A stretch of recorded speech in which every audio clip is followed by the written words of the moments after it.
Supercubes and the Container Globe Theater, NPSA Innovation Award. Angus Vale had a vision of combining two of his greatest passions to create a punk reimagining of Shakespeare's Globe Theater. This idea not only allowed him to combine his two passions, but use a career's worth of knowledge in the music industry with his obsession of Shakespeare and the Globe Theater to create a mobile theater that can bring the arts to underserved areas. In addition to bringing the arts, the theater brings with it other activities, food trucks, mobile sellers, etc., that can also set up shop around the theater to sell to theater goers, spurring economic activities in those areas. Angus and Supercubes joined forces in 2017 when Angus had the first two 40-foot high cube stage containers completed and was working with a local Detroit metalworking artist to modify the seating containers. We brought in 20-foot high cube containers in batches from China over the course of 7 years. Angus was pleased not only with our pricing and availability, but was surprised that we could plan for low bridging, and it was lucky that we did.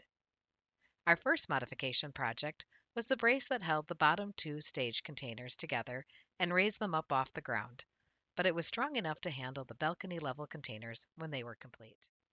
Then we made the balcony level of the stage. It has pop out balconies for all those important balcony scenes, but are still easy to pop back in place for transportation. There are openings for the backstage and down to the lower level. The stage is made of the same specs as the original Globe Theater. The clever design makes efficient use of the end wall metal to create a symmetrical look for the seating containers. The site changed within Detroit and we moved everything over to where the theater currently is located.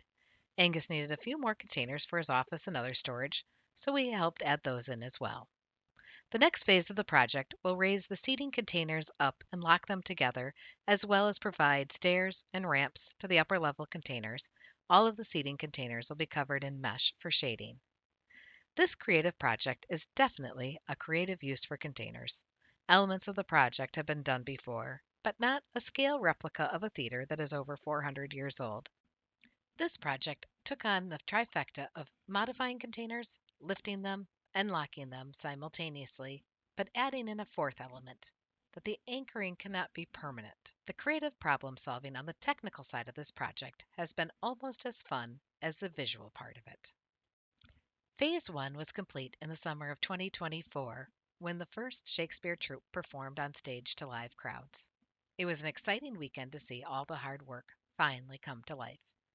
It is at a stage where the globe is functional and can host plays. Only the first level of the seating containers are currently being used for seating areas, but the mosh pit is fully functional. The third level is set behind the first level, facing outward, and is being used for concessions and vendors. It took 7 years to get this project to where it is today. There is another phase to it that may take another couple of years to complete. But getting this far is an incredible feat, which is why it merits an award this year. To go from the vision of one man and his love of Shakespeare to a theater that is booking up a season's worth of arts in an underserved neighborhood of Detroit for 2025, along with the various vendors who will be there selling their coney dogs and other wares, is amazing to see, much less to have been a part of. While Shakespeare may think all the world's a stage, Supercubes and Angus have gone and built one.